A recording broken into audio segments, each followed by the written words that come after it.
Hello everyone, I hope all of you are doing great and you are enjoying this production management class. Also, it's time of the Winter Olympic Games. It's important to enjoy them as well. We are finishing module number 2 about forecasting. This chapter is very important. In fact, we mentioned how important it is to know demand in chapter number 1, in module number 1, because we based major decisions on demand information, but we don't have certainty about demand. We need to use techniques to estimate, to predict demand. So then is when the forecasting techniques appear. We use the forecasting tools to compute, to estimate the future demand. We use different techniques to compute this expected demand. We could use either qualitative or quantitative techniques. In this module we mentioned, for example, one qualitative technique is the Delphi method, where we ask experts about what do they see as future demand, or what do they see as the behavior of demand in the future. But we emphasize quantitative techniques. So we review some regression analysis modules, seasonal modules, exponential smoothing, and so on. You develop the first collaborative assignment. So now I hope you feel comfortable working with your team and you understand what's the idea about this team collaboration. Always what we expect from teamwork is that the final result is bigger than if we add individual results. So that's the theory about systems engineering, that if we collaborate each other, we can produce better results. So take advantage of this didactic technique and work hard to achieve good results. Developing the collaborative assignment, we had very good questions from some of you, and I would like to comment some of them again. For example, when we use a qualitative tool to get a forecast of demand, we have some performance measures about that forecast. For example, we computed the errors, we computed the cumulative sum of forecast errors, we computed the average forecast error, we computed the mean square error, and the mean absolute percent error. So a very good question is, well, which performance measure is the best? So what performance measure should I use in order to identify the best forecast? Well, and the answer is that there is no unique, there is not best performance measures. All of them are needed. And the best example is the following. Consider a case where we have two errors, and let's say that one of the errors is -2 and the second error is +2. If you compute the cumulative sum of errors, then we have -2 plus +2. That's 0. So they cancel each other. So then you can see a disadvantage of using the cumulative sum of errors, because if we have positive and negative errors, they cancel each other and they minimize the estimate of the error. For that reason, we use either the square or the absolute value of the errors, because if we compute the square, we eliminate the sign of the error, or if we compute the absolute value, that's the same. So in the case of that example that I gave you, -2 and +2, if we compute the square error, it's +4 plus +4. That's the sum of the square error. So that's 8 divided by 2. So the average, the mean square error is 4.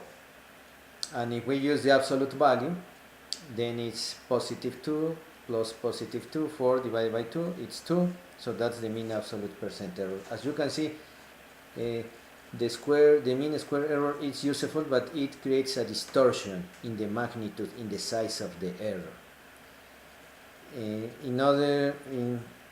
If we use the mean absolute percent error, we don't get that disadvantage because we don't create a distortion. We keep the magnitude, we keep the size of the errors, but we eliminate the sign of them. So all of them are important. So when I have these three performance measures, and for example the first one, the sum of the errors is 0, then I realize that I have negative and positive errors. So that means that sometimes I overestimated the demand, and sometimes I underestimated the demand. So that's important, because if I'm going to use another forecasting technique, then I can make a decision which one could be more convenient based on this information that sometimes I'm overestimating and sometimes I'm underestimating. So my recommendation is use all of them. When you are in a real case and you apply all these performance measures, then it makes sense. It makes total sense to you the results, and then you can make better decisions. So remember, this is to support the decision-making process. What kind of decision? Well, we need to plan production, we need to plan capacity, we need to plan resources, we need to plan quality, we need to plan many things in everyday operations.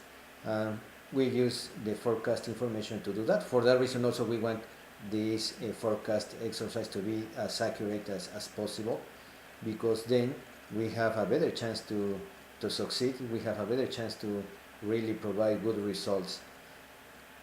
Another very good question that was repetitive was in the case of when we use seasonal forecasting.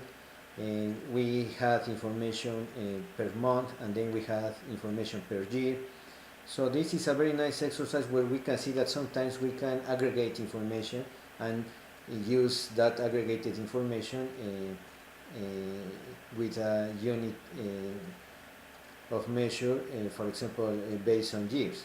So we can use yearly information, and then we can disaggregate and use in a month-to-month base. So that's very common in the advanced forecasting techniques, that sometimes in order to estimate some parameters, in order to estimate some factors, we aggregate the information. So we could be using information per year. Then for decision-making purposes, maybe we disaggregate that information and we apply the technique in order to know the forecast per month or per week. So keep in mind that if the data is given per month, that doesn't imply that we couldn't aggregate it. So that's very useful, and it's something that we do very common in the real environment. So again, remember, service and manufacturing organizations are driven by demand. So it's very important to have accurate forecasts of demand. In fact, when we talk about the pull system, that's the meaning of that we wait until we know demand to activate the manufacturing system, the manufacturing processes. But when I'm saying until we know demand, that means that until we get information from the forecast process. So in fact, we don't know demand with certainty. What we know is the forecast of demand, and we have a specific confidence level that demand, that forecast of demand, is good enough to support our decisions, to make decisions. Sometimes we have a confidence level of 99%, sometimes we have a confidence level of 98%. So the higher the confidence level, the better, because then we are closer to the real demand. We are getting close to our live session, where we are going to have our second guest speaker. So it's going to be like in 2 weeks. So we are excited that we are going to have one professor sharing his knowledge with us. So keep in mind that. Also, the midterm exam is getting closer. It's March the 6th. So you should be starting to prepare your materials, to review these 2 modules, these 2 chapters, and be ready for the exam. That is going to be multiple choice. It's basically the format that we have been using in the quizzes. So keep working hard, I encourage you to ask me questions, to send me emails, or ask that questions in the discussion section that we have on Blackboard. Remember, we are here to share this learning experience with you. So please let me know any question, any comment that you could have. Keep working hard and good luck. Best wishes.